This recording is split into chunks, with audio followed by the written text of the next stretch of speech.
Olá, bom dia, boa tarde, boa noite, meus amigos, minhas amigas. Aqui é o Joel Valim, o professor Joel Valim. Estamos aqui de volta com a parte 3 da nossa aula 13 sobre integração e SOA, né? SOA, integração de plataformas, no nosso curso de fundamentos de SOA, uma paisagem em 360 graus. Agora a gente vai dar uma focada em web services, ok? A gente vai Nessa parte de integração, nessa aula, a gente vai dar uma focada em web services, que ainda existe um grande número de integrações sendo realizadas dessa forma. E quando a gente for falar de tendências com relação à SOA, aí a gente vai falar um pouco mais de REST e de APIs e tal, que é a segunda geração, ok? Então, o que é um web service? Né? Desculpa. Um serviço, vamos aqui a algumas definições, tá? O serviço web, ele é qualquer componente de software, um programa, né, uma classe, que seja disponibilizado através da internet e utilize um sistema de mensagens XML padronizado. Beleza? O XML é utilizado para codificar todas as comunicações para um serviço web. Por exemplo, um cliente chama um serviço web enviando uma mensagem XML. Em seguida, aguarda uma resposta XML correspondente. Como toda comunicação está em XML, os serviços da web não estão vinculados a qualquer sistema operacional ou linguagem de programação, ou seja, eles são independentes, eles não estão assim vinculados a padrões proprietários. E Java, então, pode conversar com Perl, com C++ e tal. E aplicações do Windows podem também falar com aplicações do Unix e aplicações de mainframe, com aplicações de plataforma distribuída e assim por diante. Então, essa é, desde o início, a grande ideia do Web Services, né? Por isso que o Web Services, ele é visto, né, dentro do mundo SOA, né, como uma evolução, como uma superação até certo ponto do paradigma de EAI, né, de Enterprise Application Integration, porque por conta dessa questão dos padrões abertos, certo? Entretanto, em sistemas que têm um volume muito pesado de dados, o uso do XML, do SOAP, né, dos padrões baseados em XML, ele se torna muito pesado. Então, esse paradigma do EAI ele não foi superado completamente. Inclusive, o Enterprise Service Bus está muito focado no paradigma mais de EAI do que de SOA propriamente dito. Não que ele não esteja vinculado ao SOA. O ESB é uma forma de você implementar SOA. Né? É um dos meios para implementar SOA. Mas o ESB ele está mais para EAI, no sentido de integração, porque ele se baseia muito naquele conceito de conectores, né? E ele também trata web services com XML, ele, além de tratar outros padrões, né? De possibilitar o uso de outros padrões, de ferramentas de mensageria, né? Ou seja, ele não fica vinculado só aos padrões de web services com XML e SOAP, né? Uma outra definição para web service, eles são aplicações autocontidas, modulares, distribuídas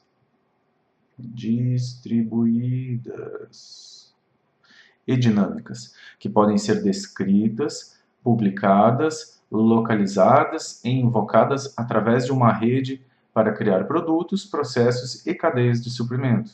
Então, uma definição bem interessante essa aqui, né? E aqui já tem alguns princípios do SOA aqui dentro, né? Por exemplo, ela é descrita, publicada e localizada, né? O princípio da descoberta de serviços, né? Já está aqui. E essas aplicações podem ser locais, distribuídas ou baseadas na web.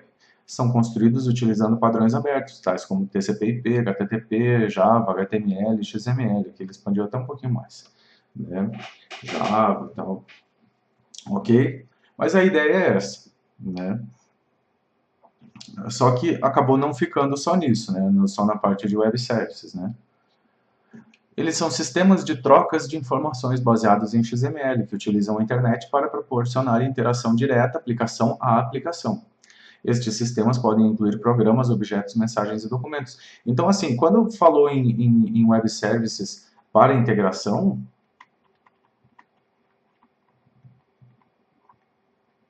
a gente está falando disso aqui.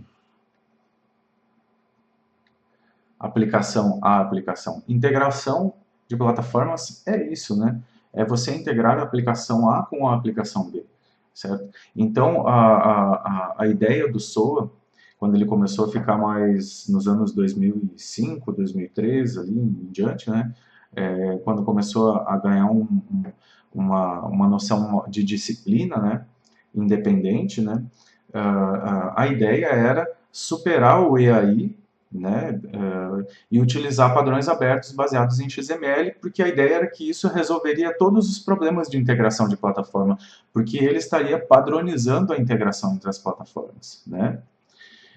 Aí, claro, não deu certo em muitos casos, porque o peso, né, que o XML traz, e aí foram se buscar outras alternativas, né? Bom, Web Services são uma coleção de padrões e protocolos abertos, utilizados para a troca de dados entre aplicações dos sistemas, softwares escritos em diferentes linguagens e executando em plataformas heterogêneas, utilizam os Web Services para trocar dados através de redes como a internet, de modo similar a uma comunicação interprocessos no computador. Ok? Troca de mensagens, né? Essa interoperabilidade se deve ao uso de padrões abertos. É a tal da interoperabilidade intrínseca que o Thomas Earl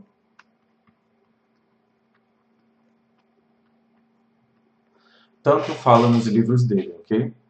Essa interoperabilidade intrínseca é proporcionada pelo uso de padrões abertos, ou seja, se você está fazendo o teu serviço que você vai expor baseado na exposição de um contrato em WSDL, por exemplo, de um web service, ele intrinsecamente ele é interoperável, né? É da natureza dele ser interoperável com outras plataformas, porque você já está concebendo ele para ser desse jeito, utilizando um conjunto de padrões abertos que são criados para isso, foram definidos para isso, ok? Então essa é a ideia, é uma ideia muito interessante, uma ideia muito bacana, ok? Então,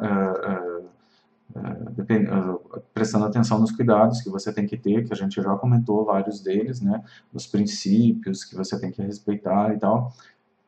Show de bola, ok? Então vamos lá. Algumas características dos web services, né?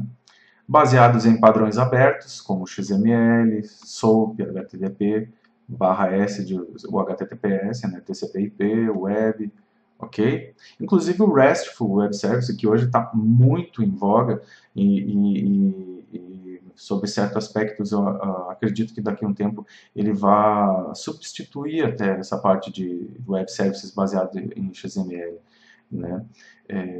Ele também é baseado em padrões abertos. Ele é utilizando HTTP, não tem um SOAP, né, um protocolo específico, é usando HTTP ou HTTPS e tal. Né? Então, como notação utilizando JSON, que é Java Serialization Object Notation, né? Uma notação de serialização de objetos Java, que é muito bacana, ela é muito enxuta, bem menos verbosa que o XML, né? E agora com esse modelo de utilização WOA, né? Web Oriented Architecture, que é uma evolução do SOA, que você faz o API Management, né? Você entrega a API já para o cara utilizar o serviço, né? Ou seja, você já dá um negócio mastigadinho, uma mãozinha com açúcar na mão, o cara só conecta a API lá, dá um include dela no programa dele, dá um import, no caso do Java, você dá um import do pacote lá dentro do programa, e aí você já tem ali a API prontinha, ó, mamãozinho com açúcar, só consumir o serviço sem se preocupar com nada de integração, com nada de segurança, a API já implementa tudo para você, e esse tipo de abordagem utiliza muito o REST com JSON, porque ele é leve, né? Ele é leve e utiliza padrões abertos, HTTP. Fracamente acoplado, né? Ou seja, você se vincula ao contrato. né? A ideia dos web services é você não ficar vinculado direto ao programa. Você não faz uma chamada direto, um RPC, um Remote Procedure Call, direto no programa que você quer usar na outra máquina. Não, você chama uma interface. Você se vincula a um endpoint, né, de acesso àquele recurso, certo? Aquele endpoint, ele pode, por dentro dele, ele pode direcionar para outros lugares, entende? Então, fracamente acoplado, né? E aí, acoplamento tem vários tipos de acoplamento, né? Tem acoplamento de dados, acoplamento tecnológico, acoplamento, vários tipos de acoplamento. A ideia é que as coisas sejam fracamente acopladas, né? Com granularidade grossa, né? Aqui, granularidade grossa, isso aqui, olha, não tem tanto acordo assim sobre isso não, tá? Porque o que é uma granularidade grossa? Olha, no início o pessoal falava que a granularidade grossa era a granularidade do serviço de tarefa. Tem uma corrente que defende que essa é a granularidade. Aquele Papazoglou lá é um deles, né, que o serviço tem que ter essa granularidade. Mas a turma dos microserviços, eles falam que tem uma granularidade, vamos dizer assim, um pouquinho menor pode ter feita. E ainda ser utilizado. E ainda o Thomas Zero, ele tem aquela noção de você ter os serviços de entidade, utilitários, ok? Então, assim, mais ou menos, né? Isso tudo vai muito de você fazer o tuning direitinho, né? E de definir qual é que é essa granularidade. Cada nível de granularidade tem as suas vantagens e desvantagens, né? Eles podem ser síncronos ou assíncronos, os serviços, né? O serviço síncrono é aquele que pendura o processamento da máquina chamadora e enquanto não vier a resposta daquela que foi chamada, ele fica ali esperando. O assíncrono não, ele manda e continua fazendo, dali a pouco chega a resposta, quando chega a resposta tem um callback que aciona, né? É uma coisa um pouco mais inteligente, né? Porque não prende, né? Ele dá a impressão para o cliente de que assim, de que sempre o processamento está leve, entendeu? Suporta RPC no padrão internet, ou seja, HTTP sobre TCP/IP, isso aqui o REST nem se fala, né? Suporta intercâmbio de documentos, isso aqui é uma coisa muito massa de você utilizar o HTTP para transporte de dados, porque o HTTP transporta o XML e ainda tem os mime types lá, os anexos, né, que você manda junto nas mensagens. Então, por natureza, ele já manda uma série de música, manda vídeo, manda documentos, etc. Né? Os serviços web podem ser descobertos e localizados dinamicamente, aqui a gente usa o DJI, certo? Promovem a interoperabilidade, né, por basearem-se em padrões abertos, né? Promovem a federação, ou seja, se você tem várias máquinas, todas elas conversando entre si, através de padrões abertos, você tem uma federação, um ambiente federado. E são eles próprios declarados expostos em formato XML, seria o WSDL, né? Os documentos de declaração dos web services, ok?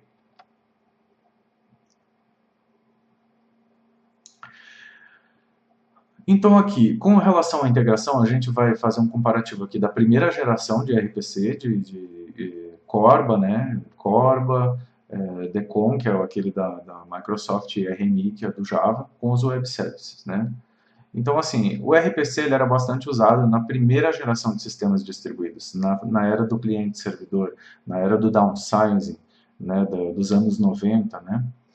E os web services, ele está sendo utilizado na atual geração de sistemas distribuídos e na comunicação entre sistemas, para comunicação entre sistemas, integração. Então, uma pequena diferença aqui de você comunicar cliente e servidor, que é uma comunicação basicamente de duas vias. Eu sou um cliente, eu chamo um servidor que está lá na ponta, é um ponto a ponto, né? Mas é sempre no sentido de que eu estou aqui como cliente, chamando um cara que é meu servidor e esse cara me fornecendo coisas. E o shift para a integração entre sistemas que é em múltiplas direções, né, de sistemas distribuídos mesmo, se utilizando e se conectando entre si. Né, muda bastante esse paradigma, não sei se tu consegue perceber. Né. utilizado muito dentro da empresa, o RPC, em comparação com os web services, que são utilizados muito para integração entre empresas, business to business. Inclusive, o web services ele veio forte, substituindo o EDI, nesse sentido, né? Substituindo a troca de arquivos entre organizações pelas interações online através de web services, né? O RPC ele está muito vinculado à linguagem de programação que você utiliza, ele tem um forte acoplamento tecnológico, né? E os web services são independentes e são desacoplados, porque todos eles são baseados em XML, né? E na mesma notação lá do WSDL, né? Ou REST utilizando JSON, ok? Então sempre em cima de padrões de mercado, né? E eles estão... opa, aqui duplicou. Dependentes de linguagem de programação, duplicou aqui, tá, ok? Então, comparaçãozinha aqui do RPC com os web services. Então, a gente vê que o web service, ele realmente significou uma evolução nesse modelo de integração, né? Principalmente porque aqui no RPC você tinha o cliente, né? Vamos dizer assim, uma máquina aqui, né? Se conectando com o servidor.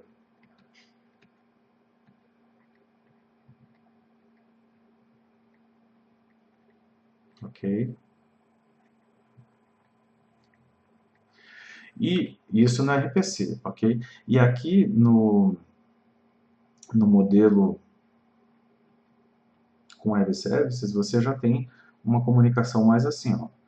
Esse cara se comunica com esse.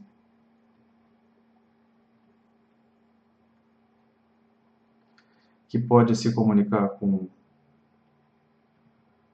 esse outro, que pode se comunicar com esse outro aqui,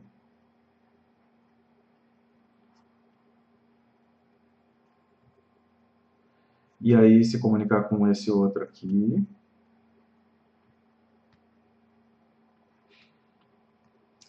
para depois voltar para cá. Certo? Então, é uma verdadeira integração entre plataformas nesse modelo aqui. Então, você percebe que você faz um shift, porque todo esse conjunto de coisas aqui, ele acontecia aqui dentro, num único programa, ó. Certo? Você tinha um programa aqui dentro desse servidor rodando, e todas essas coisas aconteciam aqui dentro, e numa interação entre um cliente e o servidor, né? Aqui você tem um cliente, mas você tem várias máquinas. Você pode ter um cliente aqui, um servidor de bordo, e você tem aqui o PC, vamos dizer assim, do seu usuário.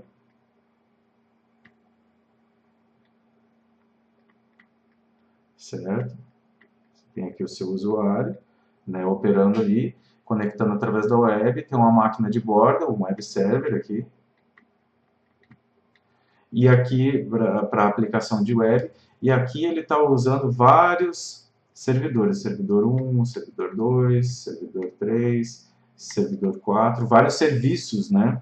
Servidores de serviço se comunicando, executando uma transação distribuída, né?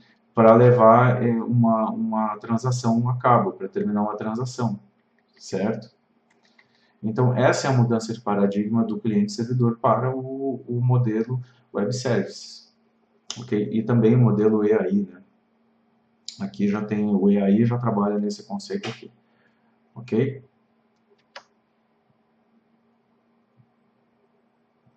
Então, a integração via web services, como é que ela é feita? Você tem um diretório onde você publica os seus WSDLs, seus WSDLs, você publica ali para descoberta, ok? Ele é como se fosse um índice, certo? Então, esse provedor de serviço, ele publica a descrição do serviço no diretório, certo? E tudo através de mensagem SOAP, ó. Pode ver que SOAP Message está aqui no meio, né? Um consumidor de serviço, certo? Em tempo de desenvolvimento, ele faz pesquisas nesse diretório, né, para acessar, para verificar quais os serviços que estão disponíveis, e esse cara, ele incorpora essa descrição dentro da sua aplicação, porque nela diz os pontos de acesso, as URLs que têm que ser acessadas, o formato das mensagens que têm que ser passadas e tal. E aí ele invoca, né, também usando o SOAP, ele invoca a execução do serviço no provedor baseado na descrição de AWS-DL que ele obteve no diretório, certo? E o provedor manda a resposta de acordo com o contrato, certo? Então você declara um contrato, publica esse contrato,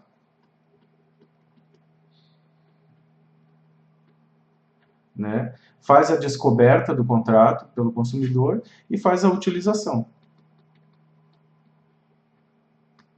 Certo? Esse é o princípio básico, né, um modelo básico de arquitetura de utilização de web services, certo? Em uso até hoje, desde 2005, um modelo muito interessante, né, porque ele permite, por exemplo, e aqui tem uma coisa bem interessante, assim, quando fala, por exemplo, o Thomas Earle, quando ele declarou aquele princípio, todos aqueles princípios da independência de serviço, princípio da descoberta, está aqui, né, o diretório para você poder descobrir os serviços, né, tem que ter, e princípio da statelessness, né, da não existência de Estado, né. Alguma preocupação ali muito forte era qual? Questão da infraestrutura poder suportar a execução desse serviço, certo? Por quê? Justamente por causa disso, gente. Olha só, quem que é o foco nesse desenho aqui, cara? Quem que é o foco? É o desenvolvedor. Você consegue perceber que aqui a ideia é que eu, desenvolvedor, eu possa descobrir, porque WSDL é documento de publicação, ele é físico, é coisa de máquina mesmo, sabe? Então, eu, desenvolvedor, tenho uma necessidade, no momento que eu estou desenvolvendo o negócio. Eu posso chegar lá e descobrir, se eu ver que aquilo lá, se aquela funcionalidade que está exposta, aquele serviço tem uma operação que recebe os dados que eu estou pensando em mandar e que me retorna o que eu estou precisando receber, eu posso usar aquilo lá? Eu posso fazer reuso daquilo lá? Então, pô, muito bacana, né? Porque, assim, do ponto de vista no desenvolvimento, eu poder estar fazendo isso, sem precisar, eventualmente, passar por um pessoal que faça a administração do serviço, uma coisa mais burocrática. Não que você não tenha que ter, você tem que ter isso, mas não é só isso, você tem que poder descobrir, na hora que você vai meter a mão na massa, né? Você tem que poder descobrir serviços e utilizar eles para alavancar o teu tempo, para diminuir o tempo de desenvolvimento, né, e poder atingir prazos e tal, né. Tu vê que essa dinamicidade, ele traz, de repente, ele vai trazer para a sua infraestrutura, né, de execução dos serviços, demandas de processamento que não estavam previstas. Porque esse cara que descobriu ali que foi reutilizar sem um planejamento alguma coisa, ele vai trazer uma carga de processamento dele, e às vezes muito grande. Então você tem que estar com a tua infraestrutura bem ajeitada, bem preparada para conseguir suportar isso, certo? Então, ok, vamos adiante. Então agora vamos falar sobre o Wisdom, né?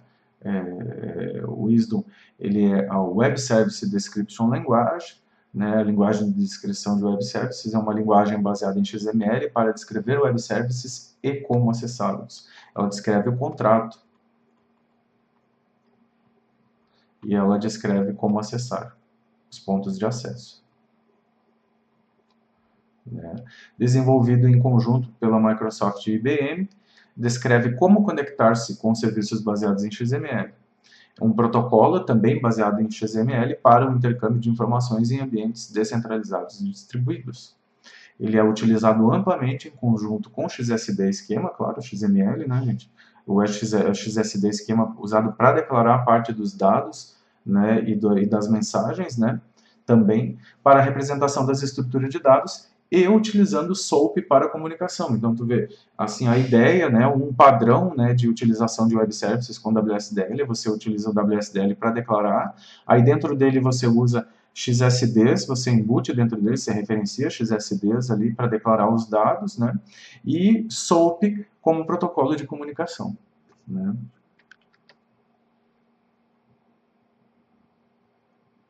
Então aqui, a estrutura padrão de um documento WSDL.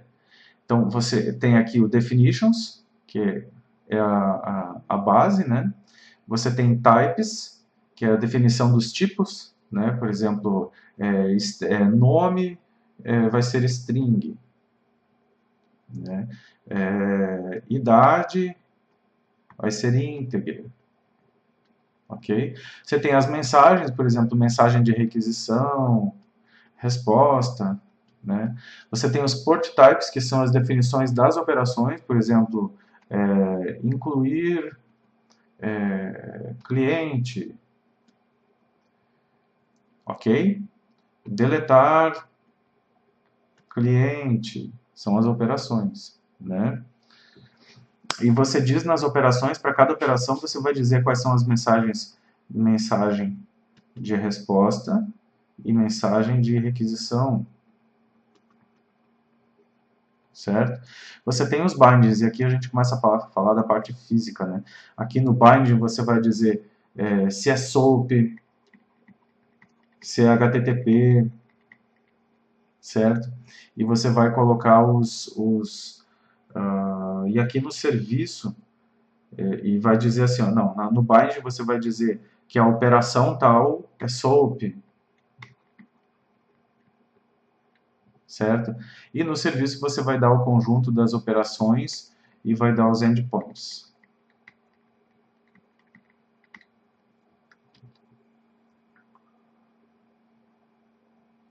Exemplo de um WSDL, ok? Então vamos colocar aqui, ó, olha só. Aqui ele colocou já as mensagens direto, ele não definiu tipos, que geralmente os tipos você usa quando vai trabalhar com tipos compostos, tipos complexos, complex types, que é, por exemplo, um endereço de cobrança, que é formado pela rua, pelo bairro e pelo CEP. Então, tu define um complex type, endereço de cobrança, né, e declara ele ali nos tipos, né. Então, aqui você pode declarar diretamente as mensagens, por exemplo, aqui, ó, say hello request, né, uma mensagem de requisição de galô. E quais as partes dela? O primeiro nome, que é um tipo string, certo? Você tem uma outra mensagem que é say hello resposta, que é a saudação, também um string. Aí você tem um port type, que é a operação chamada say hello, e a entrada dela é a say hello request, a mensagem de requisição, e a saída dela é a say hello response, que é a mensagem de resposta. Aí você tem um binding aqui, onde você vai declarar as operações. E esse binding aqui você dá um nome para ele, e você diz o type dele, TNS hello port type, né? E aí você diz assim, ó, ele vai usar HTTP, com SOAP, né, estilo RPC. Né? O nome da operação é say hello, né? No SOAP Action é say hello também, aí você tem input e output. Né? E aqui você declara alguns dados, né, de parametrização disso com SOAP, né, para vinculação disso, né. Na verdade, aqui você vincula, no bind você vincula o protocolo de transporte, né, você faz vinculação do protocolo de transporte com as operações, certo? Que você declarou aqui no port type. Né? As operações do serviço, vamos dizer, estão aqui. E aqui você vincula transportes.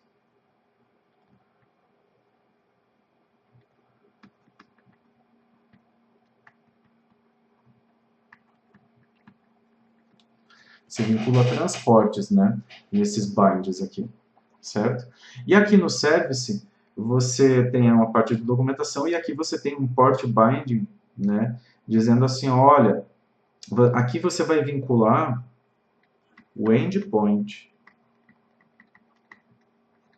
Aqui você está dizendo assim, olha, esse bind aqui que você tem aqui, que é o hello, hello bind, olha, esse hello binding aqui, esse hello binding aqui que você fez, entendeu?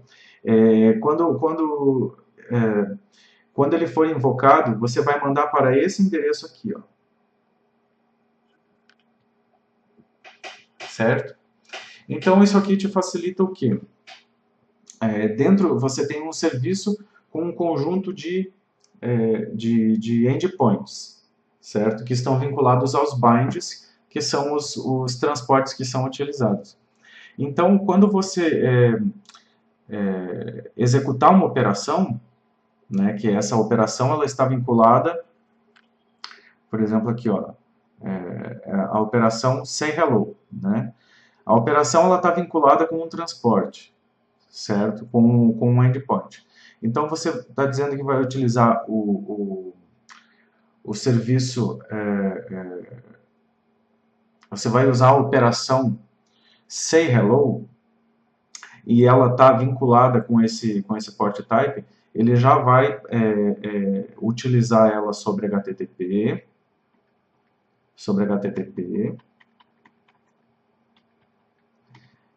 formato RPC, com SOAP, que é o que está declarado aqui, certo? E vai, esse conjunto de dados todos, então, que vão ser formatados de acordo com esse transporte, né, essas mensagens, elas vão ser empacotadas dentro desse transporte aqui, certo? Do padrão desse transporte aqui, e vão ser encaminhadas para essa URL aqui, ó, www.example/sayhello, ok? Basicamente é isso, certo? Que está publicado dentro do documento WSDL, certo? Então você publica, tem uma parte que ela é uma parte, vamos dizer assim, que eles chamam de abstrata, e tem uma parte que ela é uma parte que eles chamam de concreta, né? Então a parte abstrata é essa parte dos dados, né? E a parte concreta é a parte essa parte dos binds, da vinculação, ok? De um transporte, de você vincular uma mensagem, uma operação com um transporte e dizer também, vincular aquele binding daquele transporte e vincular com um endpoint, certo? E isso permite várias combinações, tá? Ou seja, eu posso ter a mesma mensagem, essa port type aqui, hello port type, né? Ela poderia estar sendo usada em mais de um bind. E você está usando, por exemplo, aqui dentro, não somente o SOAP com RPC, mas você poderia utilizar um JMS, vários outros tipos de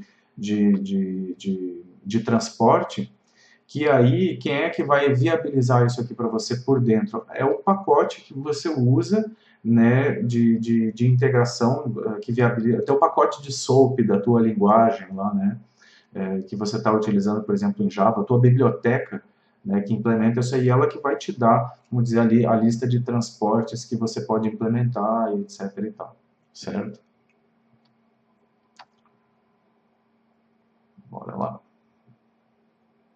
Então aqui a gente vai falar um pouco agora sobre os formatos de invocação de web services, né? São 4 formatos basicamente, certo? Temos aqui o requisição-resposta, certo? Temos que ele você tem um cliente que faz uma mensagem de requisição e recebe uma resposta. Você tem somente ida, que é one way, requisição sem resposta, que só declara a mensagem de requisição dentro do teu WSDL, só declara a mensagem de input, né, dentro da tua operação, né. No de notificação, você só declara a sua mensagem de output, a sua mensagem de saída, né, e ele é do sentido do servidor para os clientes. Ele é uma notificação que é disparada, certo? E tem a solicitação-resposta, que a sua mensagem de resposta no documento WSDL, ela vem declarada antes da mensagem de requisição.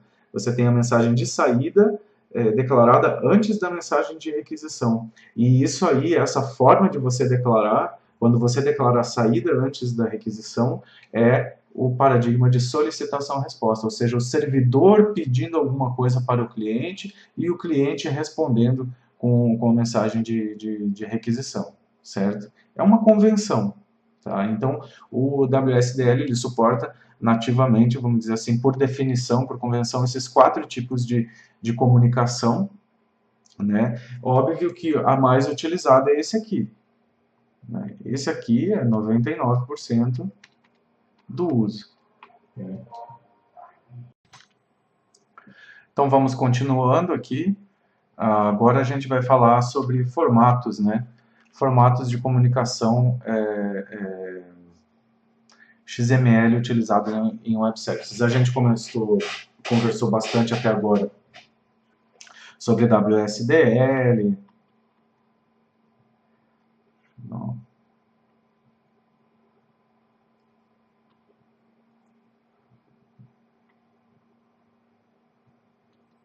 A gente falou muito sobre WSDL, ok? Agora vamos falar um pouquinho diferente. Antes da WSDL, teve esse cara aqui, o RPC, XML RPC, que ainda é muito usado, tá? Quais são as vantagens dele? Ele é simples e bastante utilizado. Ele chama funções e procedures através de uma... O foco dele é a simplicidade, tá? Você vai ver que ele é bem menos rebuscado do que o WSDL. Tá? Ele não tem toda aquela, vamos dizer assim, riqueza, né? E aquela, vamos dizer assim, formalidade do WSDL. Ele é bem mais simplão mesmo, né? Ele utiliza o HTTP como transporte, né? Ele usa um vocabulário XML reduzido para descrever a natureza das requisições e respostas. Ele é basicamente requisição e resposta, né? Ele especifica o nome da procedure e os parâmetros de requisição. E o servidor retorna uma falha ou uma resposta baseada em XML. Os parâmetros são listas simples, de tipo de dado e conteúdo, e estruturas e arrays são os tipos mais complexos que tem disponível. Não tem noção de objeto, nem mecanismo de extensibilidade do vocabulário XML. Ele é bem pé duro mesmo. E a web, no final das contas, com essa abordagem, torna-se uma coleção de conexões procedurais por caminhos fortemente acoplados. Ela surgiu em 98, foi publicada pela Userland Software e implementada inicialmente no seu produto Frontier. Tem exemplos disso aqui. Aliás, isso aqui, gente, é o seguinte, a gente está falando aqui, estou dando uma palhinha para vocês. Nós vamos ter um curso hands-on mesmo, eu vou gravar para vocês no Eclipse ali, montando, eu quero montar isso aqui, XML, RPC, Web Services, né, RESTful Services, né, até utilização de APIs também, sabe, para mostrar para vocês vários métodos de você trabalhar com o serviço, mostrar o JAX, JAX RS, JAX WS, né, que são para Web Services, para RESTful Services, né, mostrar para vocês como é que utilizam essas bibliotecas aqui, ok? Mas nessas aulas aqui a gente está dando uma olhada mais, teórico mesmo, mas aqui a gente já entra um pouco mais na parte física, né? Então aqui vamos ver um exemplo de mensagem XML RPC, olha aqui, ó, você tem a requisição, ele tem um cara chamado method call, né, que é vamos dizer assim, o principal aqui, certo? Vou mudar de cor aqui para dar uma diferenciada. Ele é o principal, é o method call, né? Aí você tem o nome do método que você vai chamar, sample.sum, né? E a lista de parâmetros, ó, params. Parâmetro tal, é um valor inteiro, 17. E um segundo parâmetro é um valor inteiro, 13. Daí uma lista de parâmetros, certo? E a resposta que vem é o quê? É um method response, com uma lista de parâmetros de resposta. Ele retornou um inteiro 30. Opa.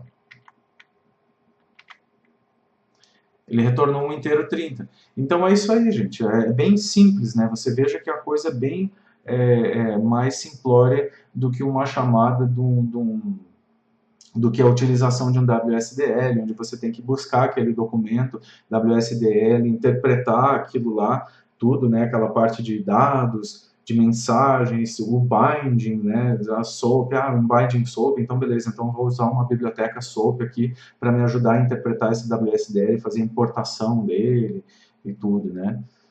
Inclusive até a geração de código, né? Porque você tem bibliotecas que você pega o WSDL de acordo com o binding que ele tem ali, ele já pega e já monta um monte de código para você não precisar estar entrando nos detalhes, porque a implementação dos detalhes ali ela é meio casca grossa, sabe?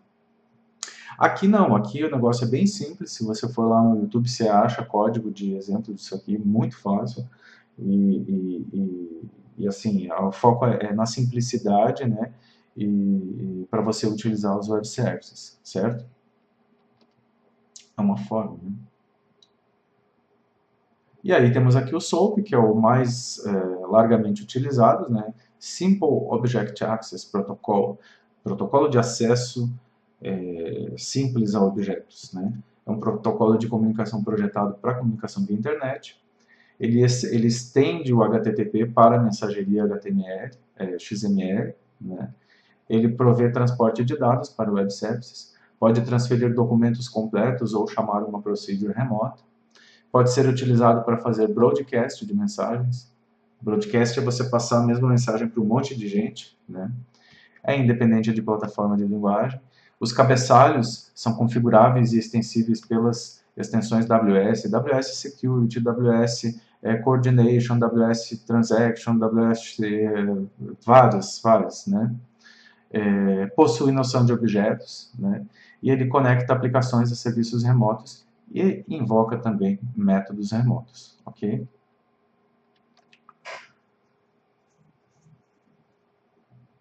Então aqui, olha, um exemplo de mensagem SOAP aqui, um post, né? Tô tomando um chimarrãozinho aqui para dar uma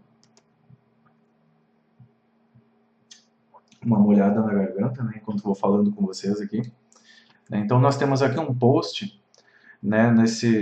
Para esse endereço do Moon Educational, que é a empresa que está aqui dando o curso para vocês, certo? E temos aqui o envelope SOAP, né? O SOAP ele é formado ele tem um envelope, né? E esse envelope ele tem o header, ele tem o body, certo? E tem aqui aqui ó, o envelope SOAP, né? Com os dados de cabeçalho e tal, encoding e tal. Temos aqui o header, por exemplo, aqui ele tá no header ele está marcando transaction, tal, BME .com transaction, SOAP env must understand true file 5, né? Cabeçalho. E nesses cabeçalhos você pode implementar várias das extensões WS que existem aí para web services. E o body é o corpo, é a mensagem em si que está sendo trafegada, certo? Então aqui você tem uma mensagem get cotação, né? Que está passando um item chamado Maserati aqui, e na resposta está vindo um envelope de resposta com um body dizendo assim, ó, get cotação resposta, né? A cotação de R$350. Né? Então esse aqui é um formatinho, né, básico para uma mensagem no formato SOAP. Né? Você veja já que ela é bem diferente daquele formato do XML RPC, que é mais bruto e tal, né? Aqui a coisa é mais rebuscada, você pode trabalhar com vários headers, ele te abre um conjunto de N outras possibilidades, também aumenta o nível de dificuldade na utilização, ok? E é isso aí, gente.